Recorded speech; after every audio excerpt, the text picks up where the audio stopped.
யார் சொன்னா எனக்கு அவனுக்கும் பிரச்சனைன்னு? அதெல்லாம் கேள்விப்பட்டுதான் வந்திருக்கோம். உங்களுக்கும் தமிழரசனுக்கும் என்ன பிரச்சனைன்னு மட்டும் சொல்லுங்க.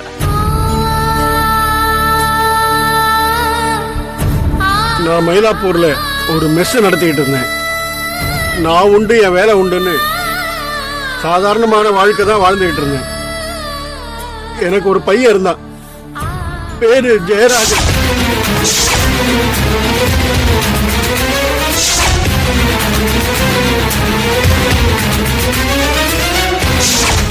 அந்த வக்கீலும் அவன் ஃப்ரெண்டும் சேர்ந்து சந்தோஷமான என் குடும்ப வாழ்க்கையை சின்ன பின்னமாக்கிட்டாங்க.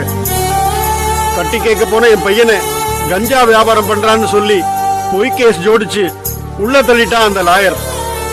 வெளியில வந்த என் பையன் ஊர்ல 4 பேர் முன்னாடி இனிமே கௌரவமா வாழ முடியாதுங்கிற விரக்தினால தற்கொலை பண்ணி செத்து போயிட்டான். மனசுடைஞ்சு பையன் செத்து போயிட்டானேங்கிற அதிர்ச்சியில என் வீட்டுக்காரியும் செத்து போயிட்டான். எனக்கு இன்னும் போறதுக்கு நேரம் வரல. நடப்பினமா வாழ்ந்துகிட்டு இருக்கேன். அது இருக்கட்டும், இப்ப நீங்க எதுக்கு வந்தீங்க? தமிழரசனை நீங்க கடைசியா எப்ப சந்திச்சீங்க? என் பையன் ஜெயில இருந்தப்போ அவன் வீட்டுக்கு போய் அவனை சமைச்சிட்டு வந்தவனா. அதுக்கப்புறம் நான் அவனை பார்க்கவே இல்லை. அந்த ராம் பிரபுவை சந்திச்சீங்களா? யார? அந்த செல்போன் கடைக்காரனியா? அந்த மகாபாவியை பார்த்து நான் என்ன பண்ண போறேன்? அவன் மூஞ்சிய கூட நான் பார்த்ததில்லை. இப்ப எதுக்காக அவங்கள பத்தி எல்லாம் எங்கிட்ட விசாரிக்கிறீங்க? அந்த வக்கீல் தமிழரசனை யாரோ கொலை பண்ணிட்டாங்க. அப்படியா? Shahbaz, very good. போட்டு தள்ளிட்டாங்களா? அந்த நல்ல காரியத்தை யார் செஞ்சிருந்தாலும் சரி, அவனுக்கு நான் சந்தோஷமா ஒரு ராயல் சல்யூட் வைக்கிறேன். சரி, அத பத்தி எங்கிட்ட என்ன விசாரணை? ஓ, நான் அவனை கொன்னிருப்பேன்னு எங்கிட்ட விசாரிக்க வந்திருக்கீங்களா? நான் அப்படிலாம் உங்களை கேட்கவே இல்லையே. ஏன் உங்களுக்கு அப்படி தோணுச்சு? என்ன சார் இது? தோழியும் குடும்பி சும்மா ஆடாதுன்னு எனக்கு தெரியாதா? அந்த வக்கீலால நேரடியா பாதிக்கப்பட்டவன் நான். அவன் செத்துட்டான உடனே உங்களுக்கு ஏன் மேலதான சந்தேகம் வரும்? எங்களுக்கு எல்லாம் யாரையும் கொலை பண்றதுக்குள்ள துணிச்சலோ தைரியமோ கிடையாது சார். அந்த தைரியம் மட்டும் எனக்கு இருந்திருந்தா என் குடும்பத்துக்கு அநியாயம் பண்ணப்பவே அவங்க 2 பேரையும் தொலைச்சு கட்டிட்டு நானே சரண்டர் ஆயிருப்பேன் சார்.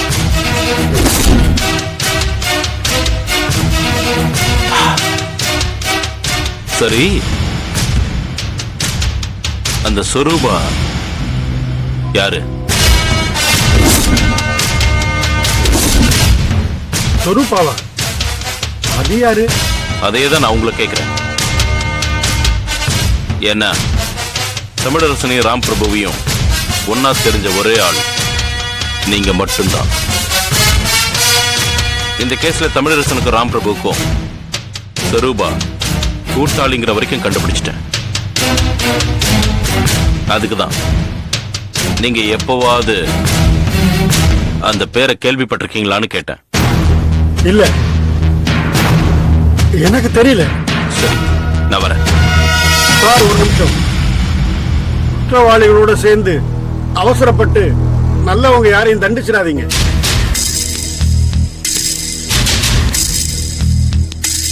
ஏன் இப்படி சொல்றீங்க? என் பையன் விஷயத்துல உங்க டிபார்ட்மெண்ட்ல அதைத்தானே செஞ்சாங்க. அந்த அநியாயம் திரும்பவும் நடக்க கூடாதுன்னு தான் சொல்றேன்.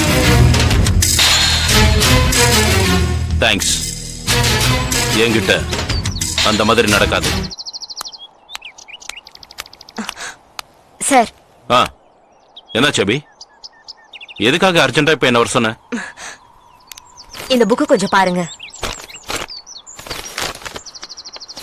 இது பிம்பம்னு வீக்லி ஒன்ஸ் வர இந்த புக்ல சினிமா டிவி நடிகைகளை பத்தி கிசு கிசு ரொம்பவே பாப்புலர். சரி, இதுக்கு நம்ம இன்வெஸ்டிகேட் பண்ற கேஸுக்கும் என்ன சம்பந்தம் இருக்கு? இதுல வந்திருக்கிற ஒரு நியூஸுக்கும் நான் இன்வெஸ்டிகேட் பண்ணிட்டு இருக்க கேஸுக்கும் ஒரு சம்பந்தம் இருக்கு. அதான் உடனே போய் ஆபீஸ்ல இந்த புக்கை கலெக்ட் பண்ணிட்டு வரலான்னு போனேன். Very good. படி, என்ன நியூஸ் அது? பெயரின் பின்பாதியில் பணத்தை வைத்திருக்கும் சின்னத்திரை நடிகை சென்னை 34 மலரின் பெயர் கொண்ட மருத்துவமனையில் வயிற்றை சுத்தம் செய்து கொண்டார். இந்த நியூஸ படிச்ச உடனே நானும் என் ஃப்ரெண்டும் யாரா இருக்கும்னு டிஸ்கஸ் பண்ணிட்டு இருந்தோம். முதல்ல எனக்கு ஏறல சார். அப்போ ஷொருபா கேஸ்ல இறங்கினதுக்கு அப்புறம் தான் விஷயமே புரிய வந்துச்சு. என்ன புரிஞ்சுது? இந்த கிசுகிசுல எழுதப்பட்டிருக்க நடிகை ஷொருபா தான். எப்படி சொல்ற? கடைசி 2 எழுத்துக்கள் பணத்தை குறிப்பிடுதா இல்லையா? ஷொருபா, ரூபா, பணம். அதெல்லாம் கரெக்ட் தான். அபார்ஷன் பண்ணிக்கிட்ட நடிகை வேற யாராவது இருந்துட்டா? இல்ல சார், ஷொருபாங்கிறது ரொம்ப ரேர் நேம். இவளை தவிர ஃபீல்டுல வேற யாருக்கும் இந்த நேம் இல்ல. சரி, அப்படியே எடுத்துக்கலாம். சென்னை 34னா நுங்கம்பாக்கம். நுங்கம்பாக்கத்துல எனக்கு தெரிஞ்சு மலர் பேர் கொண்ட ஹாஸ்பிட்டலே இல்லையே. அங்கதான் சார் உங்க சிஷியை பிரமாதமா ஒர்க் பண்ணிருக்க.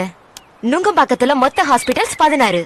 சுகம் ஹாஸ்பிட்டல், ராஜம் மருத்துவமனை, Harihara nursing home, comfort hospital, Jayam nursing home, Geetha hospital, gem hospital, Vedavalli hospital, நல்லாய நர்சிங் ஹோம், KM1 பாலி nursing home, Rohini Janakiraman hospital, GM clinic, பாலி nursing home, Balaji hospital, Deepa nursing home, Vaidehi hospital. Okay okay. இதுல மலர் பேர் கொண்ட ஹாஸ்பிட்டல் எதுன்னு கண்டுபிடிச்சிட்டியா? சார் சும்மா விளையாடுதீங்க சார். நீங்களும் கண்டுபிடிச்சிட்டீங்க தானே? சொல்லுங்க sir please.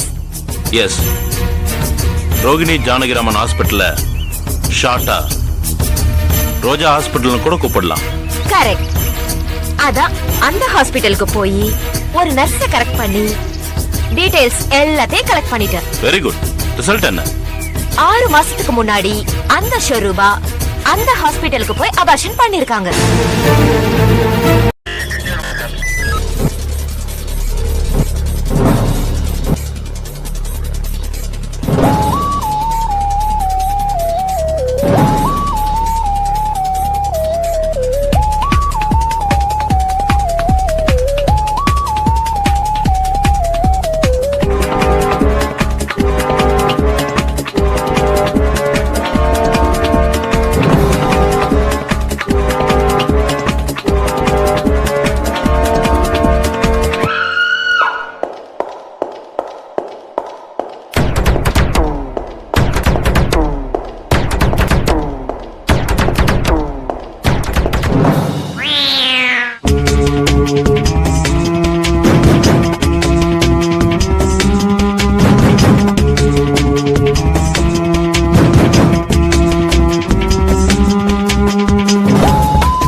you enjoyed this video, kindly like, share, comment, and for further our interesting videos, subscribe our channel below.